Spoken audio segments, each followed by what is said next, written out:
ഞാനിന്ന് എഴുന്നേക്കാൻ കുറച്ച് വൈകി പോയിട്ടോ. എഴുന്നേറ്റ് വന്ന ഉടനെ തന്നെ കിച്ചൻ്റെ ജനലെല്ലാം ഒന്ന് തുറന്നിടുന്നുണ്ട്. പിന്നെ അതേ ചായയും കൂടി തിളപ്പിച്ചെടുക്കുന്നുണ്ട് കേട്ടോ. ചായ തിളച്ച് വന്നപ്പോഴേക്കും എനിക്കും മോനുള്ളത് ഓരോ ഗ്ലാസ് വീതം ഒഴിച്ചെടുത്തു ആറാനായിട്ട് വെച്ചു. പിന്നെ അതേ കുഞ്ഞുങ്ങൾക്കുള്ളതും ആറാൻ ഒഴിച്ച് വെച്ചിട്ട് ഞാൻ കുറച്ച് കുടിച്ചു കേട്ടോ. പിന്നെ ഇന്ന് രാവിലെ നമുക്ക് കഴിക്കാനായിട്ട് അപ്പവും കടലക്കറി ഉണ്ടാക്കാമെന്ന് വിചാരിച്ചു. അപ്പത്തിനുള്ള അരി ഇറക്കാനായിട്ട് ഇട്ടിട്ടുണ്ടായിരുന്നു. പക്ഷേ ഒരു കാര്യം മറന്നു കേട്ടോ, ചോറെടുത്ത് വെക്കാനായിട്ട് മറന്നു പോയി. പിന്നെ ഞാനോർത്തു നുറുക്ക് ഗോതമ്പ് ഉണ്ടാക്കിയതിൽ അത് അരിച്ചെടുത്തപ്പോൾ കുറച്ച് ഗോതമ്പ് പൊടി ഉണ്ടായിരുന്നു. അപ്പോൾ അതും കൂടി ഈ അരിയുടെ കൂടെ ഇട്ട് അരച്ച് ദോശ ഉണ്ടാക്കാമെന്ന് വിചാരിച്ചിട്ടോ. അങ്ങനെ ഇതേ പച്ചരിയും ഗോതമ്പ് പൊടിയും തേങ്ങയൊക്കെ കൂടി അരച്ചെടുത്ത്.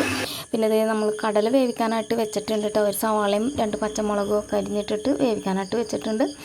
അപ്പോൾ അരച്ചൊക്കെ എടുത്ത് കഴിഞ്ഞപ്പോഴേക്കും ഞാൻ ആ കൗണ്ടർ ടോപ്പ് ഒന്ന് തുടച്ചു കേട്ടോ. തുടച്ച് വന്നപ്പോഴേക്കും നമ്മുടെ മിക്സിയുടെ ജാറില്ലേ, അതങ്ങനെ മറിഞ്ഞു പോയി കേട്ടോ. കുറച്ച് മാവ് കിട്ടിയുള്ളൂ, ബാക്കിയെല്ലാം പോയി. പിന്നെ അതേ കടല വെന്ത് വന്നപ്പോഴേക്കും കടലക്കറി ഒന്ന് താളിച്ചെടുക്കുന്നുണ്ട്. അപ്പോൾ ഞാനോർത്തു ഈ കുറച്ച് മാവും കൊണ്ട് എന്താണെങ്കിലും 2 ദോശയ്ക്കുള്ള മാവേ ആകെ ഉള്ളൂ. അപ്പോൾ ഞാനോർത്തു എന്നാൽ കുറച്ച് ഗോതമ്പ് പൊടിയും കൂടി എടുത്തിട്ട് മിക്സ് ചെയ്ത് ദോശ ഉണ്ടാക്കാമെന്ന് വിചാരിച്ചിട്ടോ.